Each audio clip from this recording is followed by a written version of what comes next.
Hello and welcome to Happy Horror Time. My name is Tim Murdoch. And my name is Matt Emmert. Hello, everyone. Helotus. Do you know what Helotus is, Tim? White Lotus. It's actually what Georges, one of the drag queens on RuPaul's Drag Race, says to say hello. So I always say, Helotus. I know. Wow, gay. No, it's okay, Matt. That was gay, No, wasn't I'm it? not going to gay shame you. Gay shame you. Wait, how many seasons of RuPaul's Drag Race has there been? 21, and then there's been Who iterations knows? in Canada, France. There's been like all-stars, everything. It is all over the table. But you know what? We are not here to talk about RuPaul's Drag Race. We're here to talk about someone had a birthday a couple weeks ago. I did, and We promised everyone that we would tell what happened during Tim's birthday. So, Tim, give everyone a little like update what we did for your birthday. Well, it didn't go until dawn. That was a good one. Thank you. No, I had brunch, and then I met friends on the Santa Monica Boulevard, and my friend Dean was like, hey, have some rosé. Start with rosé. So I just kept with rosé all day. Rosé all day, and it really was. Well, wait, before we get to the boulevard, the brunch was really nice because there was only like 6 of us, but we got Tim this little mini cake. It was like a mini. It was like a single serving cake thing. Yes, it was like there was macaroons around it. Macaroons. Macaroons. It was like, yeah, and the brunch was nice. It was in this big restaurant in West Hollywood, and now every time I say West Hollywood, I think of Pink. You know the song. Sing yes. that. No, I'm not going to. But I think of what's her name song? It's Chapel Roan's song, Pink Pony Club, because it says you just told me. I didn't know what her name was. I think of that song every time I hear West Hollywood. Even though, have other songs said West Hollywood before? I'm sure. I mean, no, never. No, never. she's groundbreaking. She's the first one. Yeah. So we went from there to now. If you don't live in LA and you don't know Santa Monica Boulevard, that's like where all the gay bars are, and that's like the West Hollywood is the gay area. And we started at 1, and Tim started drinking. I think it was 12. We started at 12. Oh, I meant we started at 1 bar. Oh, okay. I think it was 12. I thought you were talking clocks. Yeah, but we started early. This was like a Saturday fun day. Yeah, and we haven't had one in a while. And Matt, I think you said you haven't been to West Hollywood in like a year. We hadn't been to West Hollywood. We didn't even know. They always update different restaurants and places, and I was so unfamiliar. I had no idea that Starbucks went away. I had no idea that Kitchen 24. One of our restaurants when Tim used to live there, we used to go all the time, gone. And so it was a new day for me. It was unrecognizable. It really was. So anyway, everyone's buying Tim drinks. We had a lot of our friends meet up there. Everyone wants to buy Tim a drink. We had decided that we would kind of cut the in the afternoon, and then later in the evening, like Tim would go home, have a nap, and then come over that evening, and we would have a few people over to watch a movie. And I picked Staying Alive, starring John Travolta, and I wanted to have pizza and cake. But so let me just tell you. So Jacob and I decided to leave around 4:30. Tim is pretty drunk, but we're like, "Do you want to leave?" He's like, "I'll stay a little." I said, "I'll stay a little longer. I'll Uber home, and then I'll meet up with you guys, and we'll watch Staying Alive with John Travolta." Okay, so let me just tell you what happened on our side. We came back. I had a few drinks, so I took a nap. Wake up from the nap at like 7:30. I text him, "Hey, how's it going?" No response. Hour later, I text him, "Hey, you around?" No response. No response all night. Well, this is what happened. So after you left, and I probably should have gone with you and Jacob, and thank you for driving me there. Thank you. We wanted to give him, but we would have driven you home too, but we also just wanted to, I didn't want to drink too much because I thought we were doing the evening thing. I get it, but when people buy you drinks, and that's what was happening, and shots, you don't turn them away. My mind is not mentally ready to ever be like, no, that's okay. So I continued to the evening. And so you left at 4:30. So we went to another bar called Revolver, which is my favorite bar ever. I love Revolver. Ever. Really? That was quite a claim. It's my favorite bar ever. It is. So you're saying in all the bars you've ever been to in your entire 48 years of life, yes, he's 48 now. That's your favorite bar. No. It's a good one. Yeah. I mean, you know what I like there? It has like an exorcist staircase going down to the basement. It's like this, drunk people should not be walking down a huge dark staircase to use the restroom. And of course I did, because my bladder's like this big. So I went downstairs to use the restroom and it was like maybe 6:15. And I took one look at this huge exorcist staircase and I thought, it's time to go home. You're like, hey, it's time. How many drinks in were you at that point? You know what? Only grandmas count them. I thought you were going to say a lady never tells. No. I'll tell if I remembered, but I don't know how many drinks I had. So I know when we left, you were probably on your maybe like third or fourth drink. And remember, everyone, Tim's tolerance isn't like a normal person's tolerance. Me, 3 or 4 drinks, I'd probably just start to be feeling a little buzzed. Tim I know you were pretty gone even at that point. So I'm just wondering how many other drinks? I don't know. I wish I could give you a number, but Tell everyone about the Uber ride home. I didn't hear about this till the next day, by the way, because okay. Okay, so after I looked at that staircase and I thought, I'm going to Uber home. So I actually got on my app, which, let me go back 2 minutes. I do not remember walking from bar A to bar B. Don't remember that walk. Bar B. Bar B. And Ken. So I don't remember that. And there's a bunch of pictures in my phone. Do not remember taking. Do not remember. And I was like, I don't remember taking. But nothing like scandalous or no, sleazy. No. It's just like me trying to pose. They're a mess. So I get up to the top of the staircase, which I felt like it took me forever to get up that staircase. That I remember. So I don't remember saying goodbye to anyone from bar A or bar B. And so I get into the Uber. And it's like one of those minivans that has like the sliding door. Not the like self-opening one, which I hate because those doors, like I try to pull open and they're like, let it go. Right. That. Like if they did yell at me, let it go, I don't remember that. You would have said, But Dean was so sweet. He was like, okay, you're in. And I was like, and then I think I might have pressed the thing to let it slide door. So I'm going home and, it's very windy. And, I don't think that the driver was going in a way that was for a person under the influence. Yes, of course. He was zipping and zouting, like zip, so motion. Yes. So then I'm like, excuse me, I'm gonna need to hop out for just a second.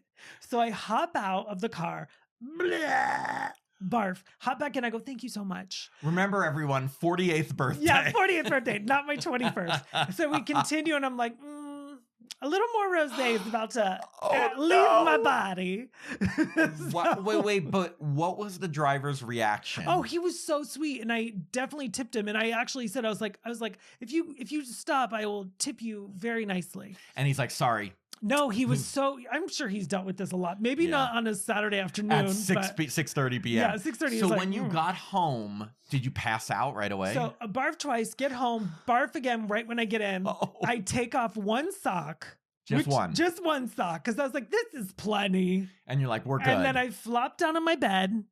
And then I wake up at 1:30. So let me do the math. 8, 9, 10, 11, 12, 1. So I had 6 hours of sleep. Don't fall asleep on my story. Oh my God. And then at 1:30 in the morning, I was like, I'm awake. That's when you texted me back. That's when I texted you. Yeah, I was already asleep. So basically on our side, by the second or third hour of not hearing from Tim, at first I was like, should we be worried? But then I'm like, no, he's passed out. And so we kind of figured that was the deal. I wasn't thinking you were just like ditching us. I knew you would be I hope you didn't think that. No. I knew that if you're not texting back, you were just I was like, out. It's funny. I was kind of laughing not to myself. Yeah. So needless to say, so we didn't do the evening portion of the night, but the next day we had Tim over and we gave him our gift. Now, we don't have it with us, but we're going to have Paris, our lovely video editor, hopefully put in a picture of Tim with the gift. So what Jacob and I got Tim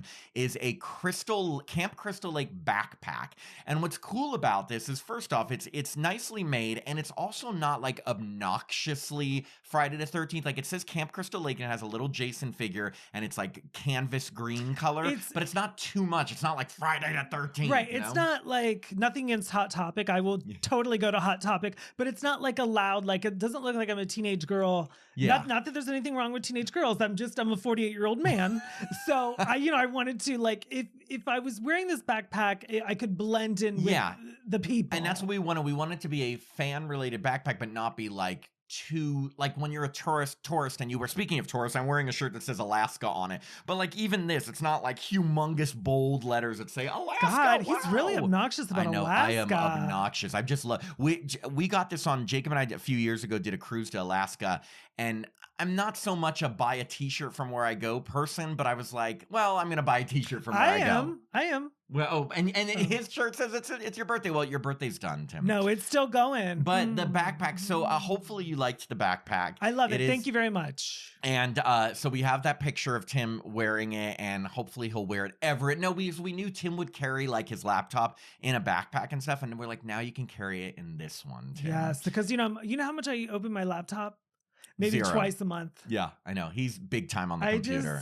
So all in all, was this a good birthday? Yes, I had a fabulous birthday because, 48 kind of snuck up on me. Of course, I have a calendar, blah, blah. But I mean, like, I don't know what 48-year-olds are supposed to do on their birthday. Get drunk, so drunk in an Uber that they have to stop and barf twice. I think that would be the number one answer. Well, I do know that if you barf in an Uber, you instantly have to pay $300. Oh, in the Uber? Yes, okay. Inside. So I think he was like, sure. You were very smart to have him stop. I did, because I know. What you did last summer. Yes. Yeah. Well, I mean, you know what? Look, we all, the thing about it is that if you're listening to this thinking you're 48 and that sounds like a mess, Tim doesn't do this ever. I don't know. It's once a year, if that. It is. And that's the thing. It's like, it's a little funny to hear that from a 48-year-old's birthday, but it's not like you do this every weekend as Tim stumbles over drunk. But I mean, I did live in West Hollywood for 16 years, so who knows what I did. You were, no, but you weren't, that wasn't Never. like a weekly. But I mean, I do know my limit, and of course I passed it. But it's your birthday. Look, it's kind of like when I always tell people the one night of the year that I'm probably going to be very intoxicated is during our Halloween party. We put so much work into that party that like that's my night to just let loose and see people I haven't seen all year and have a ton of Jello shots and brew and stuff like that. So that kind of thing, if it happens, it's like a once a year thing. So whatever, No, yeah. I mean, I guess now looking at life, I guess I do 2 nights a year. I do Halloween and my birthday. Exactly. Because I force him to do it on Halloween. Which, that's really good. That's friendship. That's friendship. Yeah. In fact, I'm going to force him into an Uber. Could you imagine this year? I was like, what? This year on Halloween, I just want to be healthy. I don't want to drink. And then I would kick you the fuck out. Just kidding. No, I even tell all my friends, I'm like, please drink with me. I think it's more like, I know I'm going to be like letting loose, letting off some steam that night. So I kind of want to do it with friends. You're a pusher. You're a pusher. A drug pusher? A drink pusher. I can't not do Mean Girls. Anyway, okay, so that was Tim's birthday. That's really what we've been up to. I've been recovering from. So there have been some great horror movie trailers, horror movies that are on the horizon, and we picked this movie to do because it is so horror. It's so horrible. No. To me, I was thinking about this, Tim, and I feel like if you ask me to describe the movie Until Dawn in one sentence, I would say it's like you're watching one of those dead meat kill count videos, but that's the whole movie because it really is kill after kill after kill with so many different characters. It really feels like a kill count video. And I'm not even saying that in an insulting way. I'm just saying that in it is very kill focused, all sorts of blending the different genres of horror. And I think that's kind of what appealed to us. The video game aspect, not at all, because Tim and I are not gamers. I'm not familiar with the game even enough to even comment on it. All I know is that it stemmed from a game. Yes, it was a PlayStation game coming Until Dawn. I know a little bit because our friend Jeff, who we call Shootsy, because his last name is, I can't pronounce his last name, but his name on Instagram I actually forgot his name was Jeff because I call him Shootsy so much. So when we met Jeff, obviously we met him as Jeff, but his Instagram name is Shootsy. He's a very private person, Matt. I know. Oops, sorry, everyone. Go to it. No, he actually is an amazing animator, and check out his art and all of that. But anyway, because his name on Instagram is Shootsy, we started getting used to just between us calling him Shootsy. Now, I don't think I could ever not call him that. I love saying it. We even have nicknames for Shootsy. We'll say, hey, Shoots. That was all me, but if you want to take credit. That was all you. No, but anyway, my whole reason of bringing up Shootsy is that he is a gamer, and so he gave us little details on the game, and he told us some things, which I'll bring in later when we talk about the movie, about how the game differed from the movie. Apparently, one of the biggest complaint from people, and I guess if you're a gamer, this would matter to you. For us, it doesn't, is that it didn't it didn't copy the game very well, or it only took certain aspects of the game and it totally changed major things, plot points, characters, everything. Well, anytime there's a transition from a He-Man, remember He-Man Masters of the Universe? Of course. I love that I'm using a reference from 1987. Hey, speaking of being old, you know, remember that early 80s show? There was a cartoon, obviously He-Man, and then there was a movie starring Courtney Cox and Dolph Lundgren. Long time ago. And the Orko was definitely not the Orko from the video game. Sorry, from the TV show. Yeah, so it's like, obviously, as I remember as a kid, I was like, Orko floated, and this one does not float. So, okay, so then I guess maybe... But I mean, like, again, I was 10 years old. It's funny because when I heard this criticism from gamers, me not being a gamer was really ready to just quickly dismiss it and be like, who cares? Like, it's a movie. But now I'm starting to think, if you are a dedicated fan of this game and you hear they're making a movie of it and then you get excited and the movie doesn't live up to what the game is, now I'm understanding why that is valid criticism. Like, if someone said they were making a video game based off of the Halloween movie and it like didn't have Laurie Strode, or Dr. Loomis was, I don't know, a demon or something that was completely off. Like their faces were purple. Yeah, I could see myself having a problem with it. So now I'm kind of getting, thank you, with that weird He-Man example of why the gamers were so pissed. As an adult, You're like, I don't we're care. Good. Well, I think I also was thinking, do you know how many horror movies have said loosely based off of a true story? And it's like one bit of it. Like, okay, Texas Chainsaw Massacre. They say, I think they're based off of Ed Gein, who did not use a chainsaw and did use some, like, I think sewed skin together, but didn't run around killing people in a mask and didn't use a chainsaw. So it's a completely different story, but they say loosely based off it. So I think if you're going to do an adaptation of a game and you change a lot, I can see you pissing off the gaming audience. With that, as the non-gamers that just wanted a horror movie. But I am a gayer. What's a gay gamer called? This is not a riddle. I think you just said it. A gay gamer. No, it would be a gamer. Get it? Gamer. G-A-Y. Yeah. Oh my God, aren't I funny? But I love that you think I know how to spell. So thank you. The word gay, I hope. Well, it gets confusing. A gay gamer. Oh, 2 minutes. Anyway. So for us, we're giving you our reviews and our thoughts as non-gamers going into this, just thinking, hey, they did a movie with a Happy Death Day, Groundhog Day-ish twist. Well, we can go further than that. There's go a further. lot. There's a lot of films that this movie takes from. There's Groundhog's Day, Happy Death Day. Yeah. There was also something with coal mining. So there's that's My Bloody Valentine. My Bloody Valentine. And then there was I mean, there's this kind of a slasher guy with the clown mask. Wrong Turn. That's another one. Oh yes, Wrong Turn, Wilderness. Wilderness. And it also had a Friday 13th feel with like the cast. And did you notice that all the cast was wearing like a shade of blue? No. Like, it's very subtle, but that was the one thing I picked up on. So the one thing, okay, so the movie's a blender. Jumping into this movie, to be honest, there wasn't a ton of characterization in terms of, I don't know about you, but I didn't care a ton about the characters. That's okay. But I'm just saying, like, even the main girl, her name was Clover, which I love, like four-leaf. That kind of made me cringe, but I was okay with it. Like, is this Leprechaun? No, I mean, it's just because the movie obviously did not go, I don't need a lot of characterization, but I felt like even a Friday 13th or a Halloween had more. Oh, 100%. I mean, why do you think there are certain final girls and final boys from these Friday the 13th Halloween Nightmare movies that we absolutely love? You love Kimberly Beck from Part 4. Because you have a connection with them? Yeah, I didn't connect with any of these people except... No, none of them. No, exactly. 100%. There's a reason why I fell in love with Laurie Strode, Jamie Lee Curtis in the original Halloween. You connect with her. The different Friday the 13th girls. So many people, Heather Langenkamp and Nightmare on Elm Street. You can have a horror movie and them in peril, not Perel. Wow, don't ever bring that up again. And you can still have the horror elements, but you can connect with the characters. In this one, there's 5 main characters. The main one is Clover, but by the end, I wasn't wasn't like, oh my God, I want more of Clover.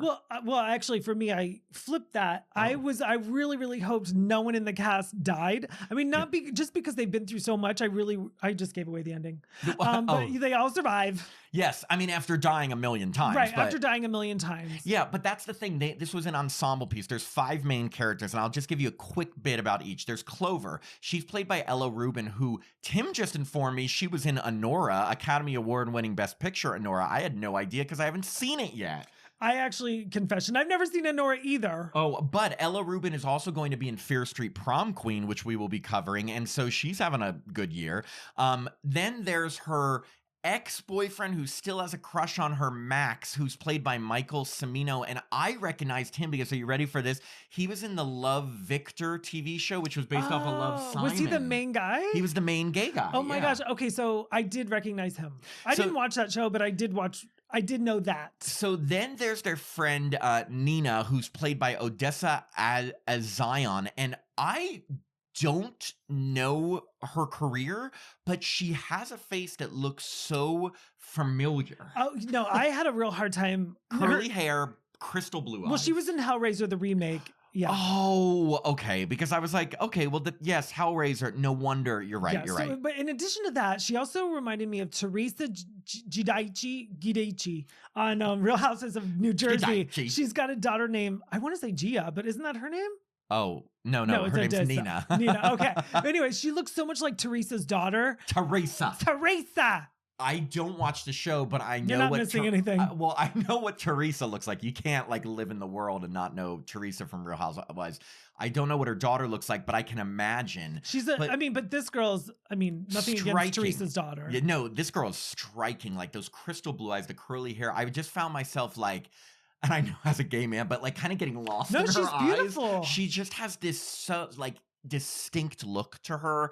Anyway, I'm getting flustered. Wow. Okay, so then there's their friend Megan, who's played by Ji Young Yu, and the big thing about her character is that she says she has psychic abilities. She's an intuitive? Yeah, an intuitive, but so she kind of, like, all she really knows is, hey guys, something's wrong. Well, it came in handy in the movie because like what the movie couldn't tell you, she was telling us. Yeah, exactly. And she does get possessed and tell them a little bit of the rules of the game, like very, like it was convenient. So I guess that had to do with her psychic abilities. Maybe she's more open to like spirits coming in her. That sounded bad. Taking her over. Any words I say is going to be bad. It's like when Whoopi Goldberg in Ghost was like, "Do you want to talk to Sam?" Yeah, you're more susceptible to that. So, and then the last guy, and I thought his name was Abe. On Wikipedia, it says his name was Abel, but he's played by Belmont Carnelli, and he was a hunk. He was a tall drink of water. But one thing I will say is hearing his girlfriend in the movie, Nina, saying Abe over and over. Do you know, for the first half of the movie, I thought she was saying babe. Did you? Oh, now when you say that, I think I thought babe as well. And I was like, gosh, she keeps saying babe. Yes, and I remember thinking, I hate those couples who say babe or what about all they're the like, time. Babe, hey, hon. Hey, hon. I mean, a few terms of endearment are okay. Like, I was trying to think of Jacob and I don't do that much. I think a couple times he's called me babe, but not like babe. No, babe, you always say like, hey, asshole. Hey, dipshit. No, you say like, hey, sweetheart. You say that. Or sometimes I say like, hey, fuckface. Wow. Yeah, like that. No, but we like when someone calls their partner babe over and over, it makes me want to gouge my eyes out. I always think that couples are in trouble when they do that stuff. I'm like, also when they start posting a ton on social media. Yeah, they're like, best time ever. Hey, tip for everybody. If you have a friend who's constantly posting about how amazing their relationship is, it's teetering. Don't be jealous. Be worried. That's our tip. Tim and Matt, happy horror time plus relationship advice. Yeah, seesaw. It's a seesaw. Because we're the experts, right? No, I've been in a relationship for 8 years. My whole point of saying that is that halfway through the movie, it clicked that his name was Abe, and she was not saying babe. She was saying Abe. But watch this movie and tell me if she doesn't repeat the name Abe over and over again. No, there was that one scene where I really did think she was saying babe, but she was saying Abe. Babe, I know, and now I forgive her. Anyway, okay, these are the 5 characters. Setup of this movie is that Clover's sister went missing a year ago, and they tried to add this backstory that their mom had previously died, and her sister kind of abandoned her, and but they didn't fully flesh that out. No, that so wasn't. I didn't So like she was going to New York. Was the that sister? where yeah, like okay, well, first off, the sister's introduced into the movie like in the first 2 minutes of the film. Opening scene. She's digging herself out of a hole, and it's not like a big opening like, Scream. I know that I always compare everything to Scream, but how can we not? But the opening is 2 minutes of her digging out of a hole, and all of a sudden it's like, what's the title of the movie? She's finally like, oh my God, I've almost made it until dawn. And then the stalker character comes up and kills her. And then with what is that? A pitchfork? I think it was like a big sledgehammer. Oh, yeah, I don't know what Peter Gabriel's song, Sledgehammer. Yeah. Did I get it? You did. But then it just starts. So I was like, okay, we don't know who this is. Yeah. We don't know why we care, but okay, I'm scared. Tim and I have talked about this before. Like to us, like I'm speaking for you, Tim. You can. No, but I think I can speak for us when I say, if you have an opening scene and you want it to be in Scream's territory of valuable opening scenes, you need to develop the character a little bit so we care. If we get 2 minutes of someone just like running and then killed, I don't know who I'm watching. I don't care. And I'm not invested. In Scream, the whole thing was like, it built. You really started to feel for Casey. She was in trouble. She almost got away. It was heartbreaking when she got killed. Plus, they had we were familiar with Drew Barrymore because she grew up on E.T. So it's like you already have that built-in empathy. Yeah. This girl, beautiful girl, but we just don't know her. Yeah. So we get to we don't really know who this is. Then we get to these 5 friends are going on. They've been kind of on a road trip, but they're also sort of going to find Clover's sister. And so you get the feeling that the trip was supposed to be fun, but Clover is still looking for her sister. Yeah. Do you know the timeline of how long the sister has been missing? 1 year. It was 1 year. So they're looking. They're like, let's hop in the car and look for her a year later. Yeah, a little. Maybe they're like, you know what? She's probably still walking around in those woods. I guess maybe for the first couple months they were like, maybe she doesn't want to be found. Then maybe they talked to the authorities. You're asking me to fill in plot holes that the writers didn't even fill in. I need you to do it. You have to do it for me. Again, light on plot, heavy on kills. So the 5 of them, they go, and you have the classic, anytime someone's in the wilderness, they always have to stop at a gas station, and there's got to be a creepy gas station attendant. And never is the gas station like a nice, convenient, well-lit, Target-looking. Never. No, this one is disgusting. Creepy. The guy's disgusting. And the guy talks to Clover, and she said like, oh, have you seen my sister? And he's like, oh, well, people don't go missing here. They go missing and it's called, what was the name of it? I want to say Cloverdale, but that's not no, true. her name is Clover. Oh, it's Glore something. It was Glore. Glory Hole. Glory Hole. People go missing in the Glory Hole. Yeah. So she's like, oh my God, guys, we got to go up to like Glore Village or Glore Town. I forget. And the gamers, if any gamers are listening, they're cringing at me messing up the names. I'm so sorry. I'm so sorry. Anyway, so they take their car up, and here's number one sign you're going in the wrong direction. They are driving through torrential rainfall where they can't see where they're going. And suddenly they pull up on this like little community center house, but there's a circle where no rain is coming in. It's almost like a weather hole. I've seen that before. Like, I think when I was in Hawaii, there was like a flash flood real quick. So like, if like right over there, like I'm pointing. You're like, oh, hey, everyone. Yeah, like it's like raining, but you're like over here. It wasn't. I've experienced that. So, okay, I haven't. So it looked fake as shit to me because they go, and as soon as they pass through like this one area, the rain, it's almost like, imagine like a wall of rain, but this one circled area is perfectly like normal. So they go into this area. They don't really think anything of it. And they go into this like Glore house area, and they realize that it's abandoned, it's old, but there's a guest book, and there's tons of names in there that have signed in like 12 or 13 times. And they're like, that's weird. I love that. First off, I love the location. I'm sure it was a set, but I thought it was a really cool house because like, I'm sure you've gone on many road trips and there's suddenly like this random house. They're like, Benji McJiggins lived here, and he created lamps. So it's like, oh, look at all these beautiful lamps. Like, I thought it was a cool setting. I mean, wait, you're telling me you have visited the Benji McJiggins house? Yes, it's gorgeous. Yeah, that's amazing. Not many people can get a reservation. No, it's like, remember the movie? No, you probably haven't seen this, but in the movie Welcome Home, Roxy Carmichael, she's giving tours of Roxy Carmichael's house, and all Roxy Carmichael was she was mentioned in a song, but it was in her small town. But she never comes home, right? In the movie. No, at the end. We just gave away the ending. I know. Roxy Carmichael. That's what I remember about that movie, that they're waiting and she doesn't. She's like, you know what? I'm going to just send a plaque. Ah, fuck it. I'm not coming home. So, but you're right. I do love going on road trips and visiting abandoned places when there's a tour guide there. So I know it's like not going to be, so there's nobody at this house and stuff. They walk in and everything is like, things are out of order. There's also a room with a wall of just missing people, including Clover's sister, but there's no dates or anything or names. Yeah, it just says missing. Yeah, it just says missing. We're like, okay. You know what I thought of on that one, Tim? The production designer was lazy? No. Oh. I'm actually, this sounds like such a Tim, like, non sequitur. Oh, it's gonna be smart. Tim's face was used on was it a wanted poster? Or, no, I was a dead dentist.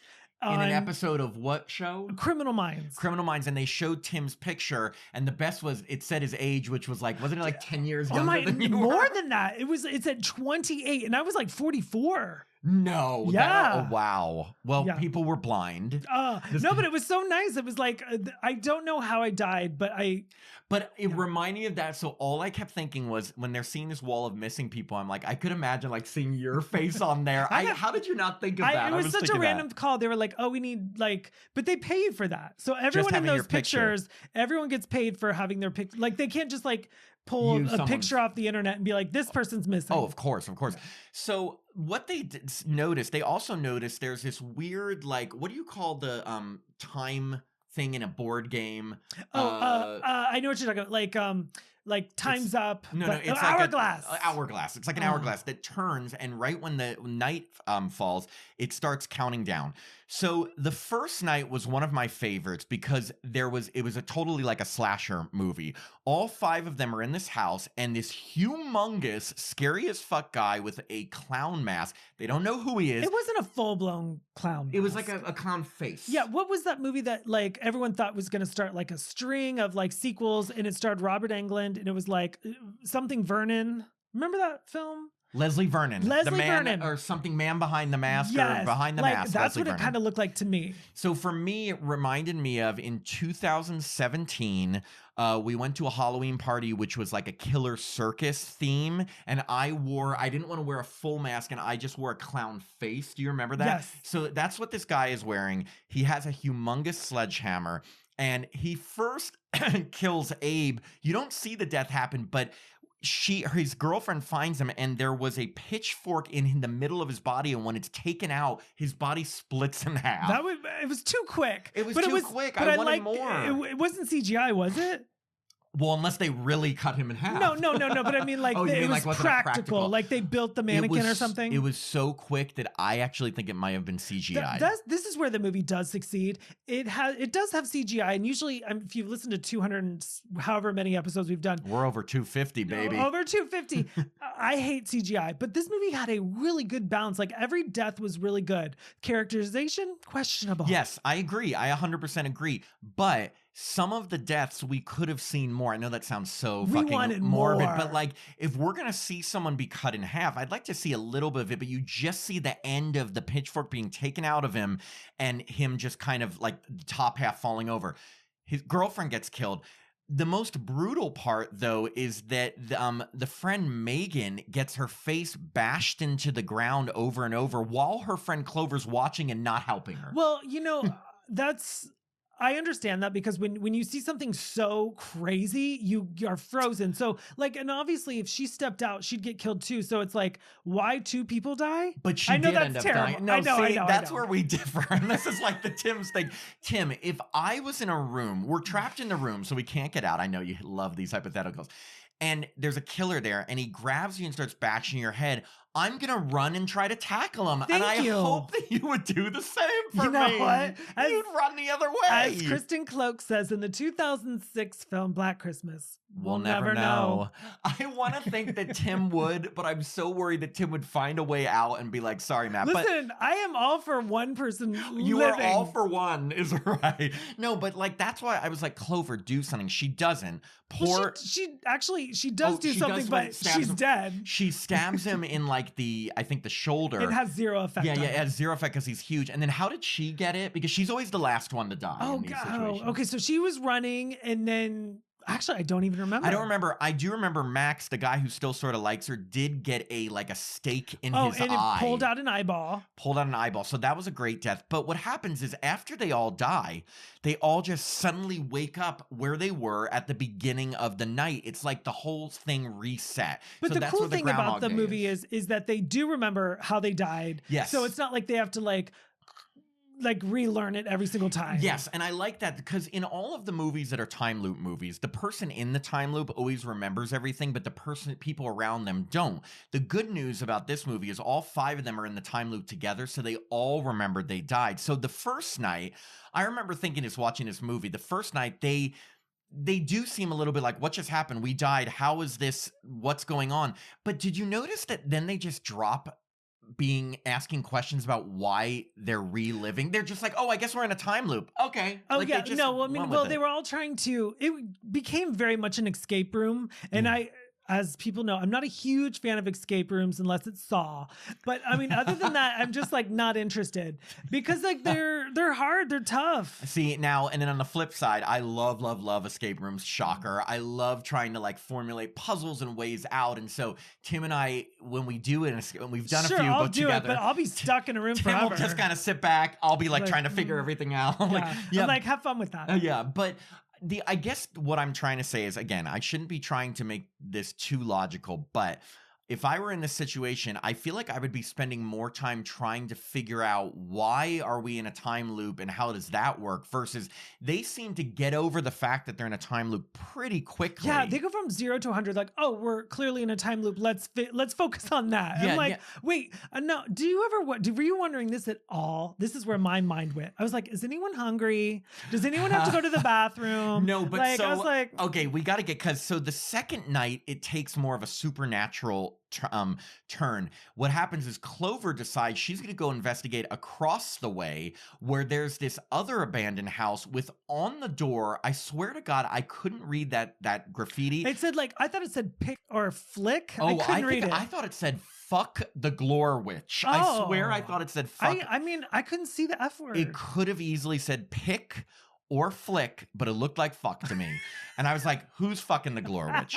So now anytime something says, you already know you're in a weird supernatural thing. She goes in there, and I will say this was a good scene in terms of great setup. The setup for this witch. She is the creepiest, it's an old woman on a ventilator. She's like, yeah. One more time. I mean, it's totally like that. Yeah.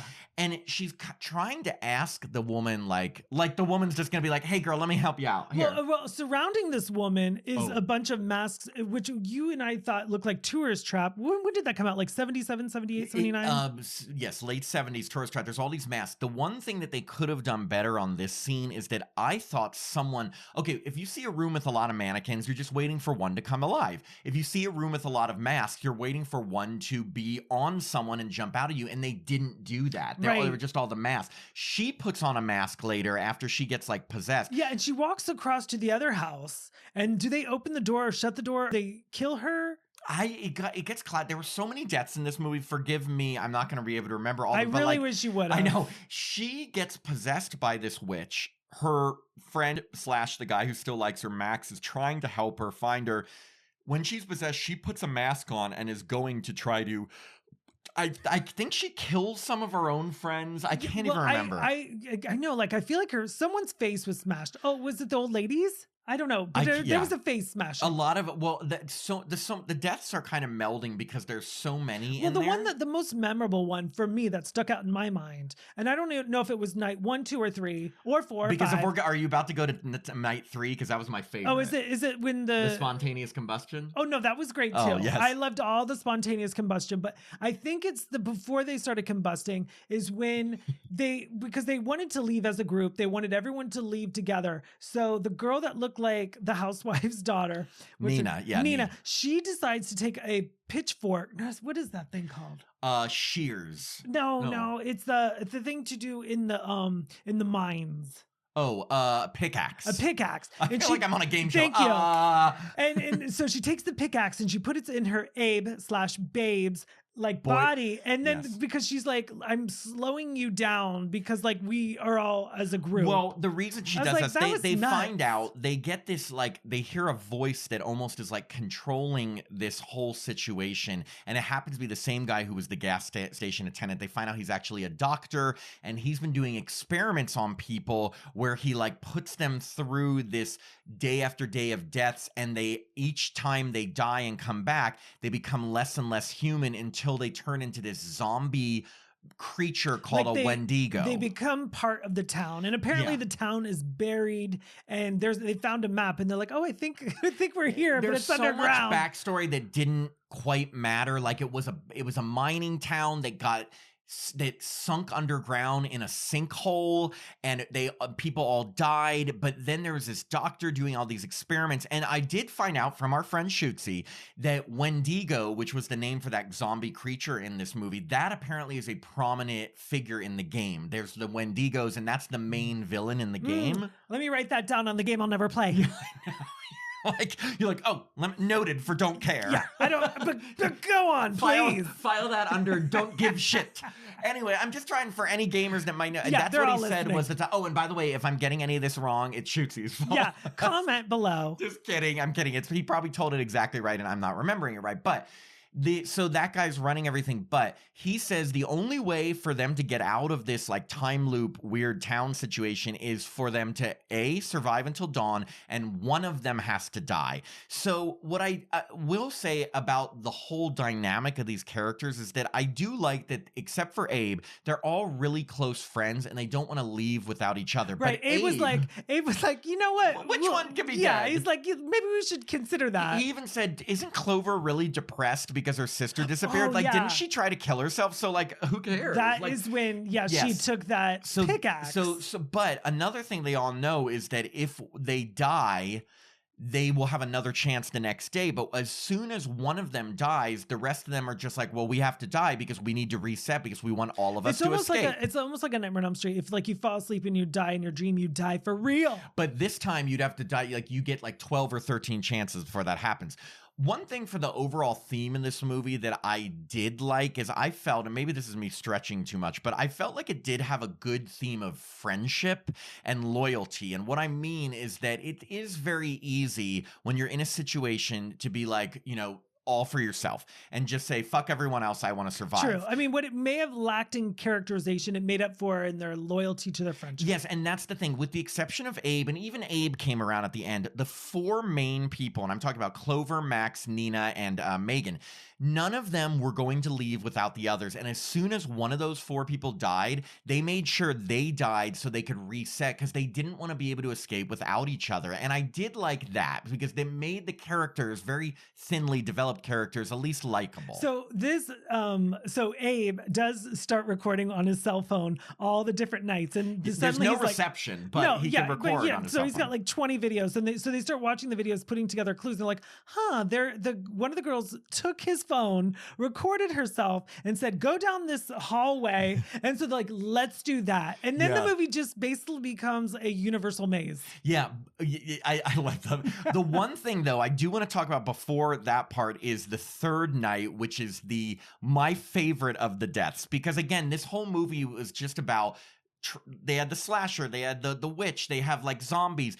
So one night they all are like, how are we going to survive until dawn? Let's just barricade the bathroom door and all hang out together. That's actually what I would think. If I thought I have to survive and there's people outside, I would say everyone stick together, barricade the door, we're good. So they're all hanging out in the bathroom and they decide Abe takes a drink of water. First off, I would never drink the water from that faucet. It was gross as fuck, but he drinks it and then he starts passing on the cup. Now, as soon as he started passing on the cup, I knew something was off with that. Yeah, it was like his stomach started feeling weird and then his teeth were falling out and then he spit out his teeth into his hand and then wiped it on the shower curtain. Yeah, he starts coughing. He's gross. And then out of nowhere, his whole body just explodes. I'm talking, remember the movie Ready or Not, the end when the curse actually happens and they each starts exploding like that. And audience in our theater was shocked. It's an amazing effect. And not only do we get it like 5 times. Oh my God. So it happens one by one to each of them.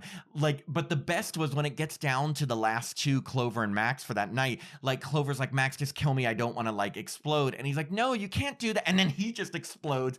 And then she kind of just like is sitting there like waiting for it to happen, looking around on the ground, and then boom, she explodes. One of the girls, the empath, the intuitive, Megan, yeah. She does, hers for some reason is really slow. Like it busts her leg. Oh yeah. And then it busts her stomach. And then it looks like she's pregnant and her stomach's getting bigger and bigger and bigger. And then it explodes. I'm like, way to torture her. That was interesting. I was like, okay, the movie's rated R, right? Yeah. Oh, of course. Okay. But you're right. Why did they torture that one? I don't know. I was like, character? why is her explosion taking so long? Every explosion was one big full body explosion. Yes. Hers is like a leg, like it's like, hey, let's torture this girl. And you know, I didn't.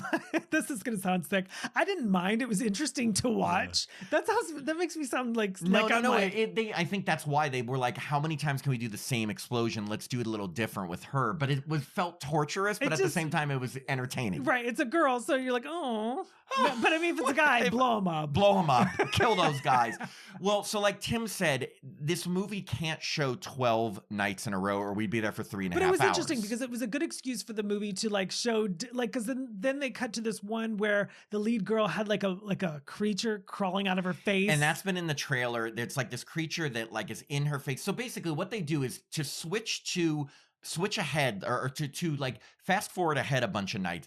They just show, what happened on all the other nights on their phone, and they look at the videos he's taken, and one of them is that little creature was in her cheek, and then it went back in her face, and then her whole face was all like messed up. Well, because they were like, we've been here 4 nights, and they're like 13. Yeah, and apparently as each night they die, their memory starts getting a little bit hazier, but they still remembered like what they needed to do. So anyway, we get to the last night, and that's when they found that video, like Tim said, that says, go this way, go that way, and we're like, oh, that's convenient. Yeah, I was like, thank God you made that video. Exactly. And there's like a whole thing where they like have to go into like the mining area that was underground, and Clover has to go head to head with the doctor who was doing experiments on it. That was really clever because like he was drinking coffee, he put the coffee down, and there was like a leak, and so she was like, water, okay, yeah. We do know that the water makes people explode, so she pushes the coffee underneath the leak, and we're like, oh my gosh, the final kill is going to be the guy exploding, and I was like, that's pretty satisfying. It was. The thing is that they tried to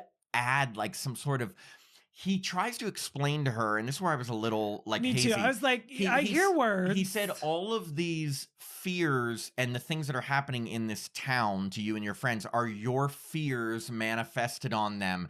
But like he was saying, like everyone's afraid of a man in a mask. Okay, well then that'd be everybody. And that I like she sees her sister as a Wendigo, the zombie thing. But then I was like, does she have a fear of blowing up? But like, or I guess spontaneous combustion. I guess not having control. I don't know. He was trying to make it very psychological. I checked out. Yeah, that was a little. It was a little too underdeveloped for me to take that part seriously. But remember, they had to have like a head villain, and I think that the doctor is actually the villain in the game too. Even the actor playing him, I read, is in the game. He looked villainous. Yeah, so he looked villainous. But like Tim said, it's cool because rather than having some big fight and maybe she stabs him, she's smarter. She moves his coffee cup so that water drips inside it, moves it back. So then when he's drinking his coffee, what happens to him? And boom. He explodes. And then they all have to like like Megan is trapped in a cage with a zombie's about to get her, but they break her out. This is where, for me, the film, like, I was like, okay, I'm genuinely invested in the characters at this point. And I was like, I really want them to all survive. So I was going to be pissed if, like, one person got it. Yeah, I was like, okay, I felt a little differently. I kind of was like, I wanted to make sure the 4 loyal friends made it. I was willing to lose Abe. Only because Abe was such an asshole in terms of, like, trying to pick off them. He was panicked. He didn't know any better. Look, I was glad that they all survived. So they all have this big chasing where literally every creature from that we've seen in the last nights is running after them. The big clown face guy with, but they do have a good kill. The clown face guy, his sledgehammer is so heavy Three of them together hold it up. They knock him over and they smash his head, and his head just smashes. Yeah, and I like that the movie did not shy away from head smashing. There's what kind of movie does shy away from head smashing? These head smashings are fantastic. Well, but it also it's cathartic because it makes you happy. Like, he had one night where he literally killed all of them. So them killing him is great. I don't remember. Oh, she does end up killing the zombie sister, doesn't she? And that for me did not really pan out great because for some reason the sister in the zombie makeup really, really, really, really felt like a maze at Universal. Yes, and that's what I was saving that for life. So basically they finally, and it's very reminiscent of the opening scene. They all have to climb to get out of this mining underground town. They climb up literally through the ground right as dawn is approaching. That was pretty. And the timing, the hourglass thing clicks into place. They've made it until dawn, but all 5 of them made it. So basically they were able to outsmart the doctor. I mean, they killed him because they weren't all 5 supposed to survive. One of them was supposed to die, and they all 5 made it. And then they kind of just drive off, and they're like, do. Well, and then there was something that was reference to the game. Yes. So Shootsy also told us that at the very end so the doctor had all these cameras where he could view what was going on in the house. There's one camera that shows a snowy cabin exterior, and a car pulls up there. And apparently, again, very limited knowledge, that is the setting of the actual game Until Dawn. So what people are saying is this movie is almost like a prequel to the game because the game takes place in a snowy cabin. And you know what I found out, Tim? Look at this. Tell me. The 2 main people in the game are the likenesses of Rami Malek and Hayden Panettiere. How random is that? No, Rami? I think it's Rami. He won an Oscar. Yes, for playing Freddie Mercury. And then Hayden is from Scream 4. And Scream 6. Oh, I forgot. Yes, yeah. Totally forgot about her. Totally forgot. FBI agent. Anyway, but so that snowy section. So if this movie gets a sequel, I don't know if it's going to. It would be more about the actual game in that setting. Now this is such a... Here's the thing. That's my line. Here's the thing. Kelly Clarkson loves this movie, you guys. No, I did not love it. I didn't hate it. And I know that's so cliched, but it was just kind of in the middle. But I thought all the kills were cool. I thought the cast was likable enough. Mm-hmm. Would I have liked to care about them more? Yes. But I would recommend it. Sure. I think it's a fun movie. I think one thing, the trailer is exactly what you're getting. They're not it's not like a bait and switch where they sit around and read books. It is exactly what it is. No, I mean, I couldn't have said it better myself. Thank you. No, really. We're done. Okay, you're then done. Don't you talk anymore. Talk. Yeah. No, to address a few things. Number one, the way that this movie felt like a haunted house / escape room, like I said, like a dead meat kill video. It really did feel like that because you're going from room to room. There's various situations that have some sort of horror element and various different villains, whether it's slasher, supernatural, zombie, whatever. So in that way... Sorry to interrupt you. Please forgive me. At one point they did drive off and there was a humongous monster. It reminded me of The Mist. Yes. Go on, proceed. No. We forgot that because apparently it's literally 5 seconds in the movie, but apparently that's a big part of the game, this big monster in the woods. So you probably are wondering, why couldn't they just drive away when they were in this house? Because every time they tried to drive away, there's this huge monster, but they only show it once for about 5 seconds. And then we never learn, that monster never comes back. No, and it's the size of King Kong. It's not tiny. And to me, that took it a little too much into fantasy land. Again, I think that was a Easter egg for gamers because it what? When you say gamers, I think you're saying gamers. Gamers. Gamers. I'm a mature adult. Go ahead. Okay, so about the video game haunted house thing, it really does feel like you're just going in a haunted house from room to room. But with that said, how many of us included, love haunted houses where you go for Halloween and you go from one room to the next? It's scare after scare. You don't have a backstory for each room. You just go into it. So if you go into this movie knowing that it's just going to be that kind of feel, I think you're going to enjoy it. I think people who love seeing gory, crazy kills are going to love this. I think that, like you said, it's not going to be one of those memorable horror movies where I'm like, oh my God, Until Dawn was so great for 2025. But I'm also not going to look back and be like, that was a piece of shit. You know what it made me think? It made me think the movie is it Hellfest? Yeah, Hellfest. Hellfest makes Hellfest look so much more brilliant because there's a realism to it. There's a realistic element to it. Whereas this one's just sheer fantasy. I love Hellfest. We both love it. But like that, like, okay, number one, the setting is Halloween, which I love anything like that. Number two, they're actually at a haunted house, fair, Universal Horror Nights type setting. So the element of danger is high risk, whereas this is kind of like, okay. Well, there's some suspension of disbelief for this. They're in a supernatural time loop that you have to be like, can that actually exist? With Hellfest... Do you think it can? No, I don't. Hellfest, they're actually at one of these haunted fair places. They definitely exist, and everyone going through a haunted house has wondered, what if that actor's actually crazy? You have to wonder that, because these people, they're running after you with fake chainsaws. What if one of them was real? They're running after you with fake knives. What if one of them was real? So Hellfest puts that, like, terrifying thought in your head, they make it real. This movie, I don't remember the last time I was like worried about getting trapped in a house that had a time loop. So if Until Dawn is sold out, go home and watch Hellfest. I love how the point of this review is to recommend Hellfest. Yeah, this is all leading to Hellfest. It's just funny because Until Dawn, I think it's getting a lot of hate on social media. I don't... one thing I told Tim, and Tim already articulated this, is that it gave me, like he said, everything I expected from the trailer. No more, but no less. So how do you fault a movie if it plays up to exactly what the trailer says it's going to be? Death after death after death, creative death after death after death after... No, like every day it resets. They're trying to find their way out. That's exactly what it was. It didn't wow me. It didn't bore me. So like, I can't complain. Wow me. No, but you know what I mean? It's like you see a trailer. Do you know how many times Tim all the time we see a trailer where like the best parts of the movie were in the trailer? Well, this was... I think the trailer... You get it. The movie was just as good as the trailer. It just really was. Like, there wasn't anything more. There wasn't anything less. It gave us what we expected. That's what I think, Tim. I agree with you 110%. Do you think they should make an Until Dawn Part 2? Sure, why not? We'll go see it. I mean, I think this is okay. Not knowing the game, I'll close with this. Not knowing the game. Don't ever mention the game again. Yeah, I know you hate the game. So I would say this: if you're gonna make Until Dawn 2, I'd make it with different characters because I don't need these characters. I'll see again. Hayden in Oscar winner. That's what I was gonna say. I would love to have the characters they use in the game. Maybe make that situation, but I would just like some. I think an Oscar winner would love to be in a sequel. No, he'll never be in it. Hayden, I could see doing it if they give her a good role.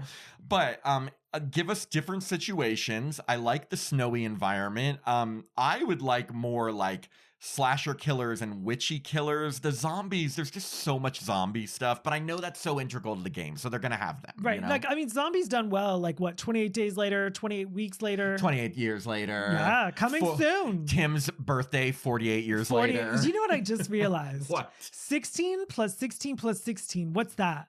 48. That's me. Thank you. Yeah. Was that and the point of that That's was it. So what you're saying is you were 3 times that of a 16-year-old. No, I was thinking like Molly Ringwald's in 16 Candles, so it's like my birthday times 3. You're not even double her age, you are triple. Listen, it happens to everyone ages. Wait, Tim, triple. I hear you. Wait, okay, before we go, I'm gonna do an impression of Tim in the Uber on the way home from his birthday. Yeah, okay. You be the driver. Okay. Oh, would you like to stop? Could you stop for a second? Oh, sure. Just 1 second. I'll tip you. I'll tip you. I got out of the car. Thank you, everyone. Happy birthday, Tim. I hopped out. Happy birthday. Anyway, thank you. Thanks. That is Until Dawn. We hope you watch this until no, not gonna work. Okay. Thanks, everybody. Bye. Bye.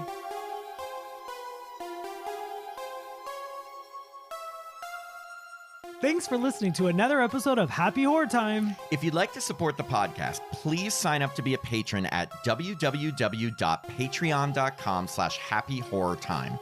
As a patron, you get access to all our bonus content, which now includes 2 new bonus episodes every month, a monthly after show mini episode, access to our Discord community so you can chat with us directly, and the chance to review a film with us in one of our bonus episodes. Patrons also get all our regular episodes ad-free and a day early, our monthly newsletter, the chance to vote in polls, and autographed Happy Horror Time stickers. I'm Matt Emmert. And I'm Tim Murdoch. And we hope you have a happy horror time.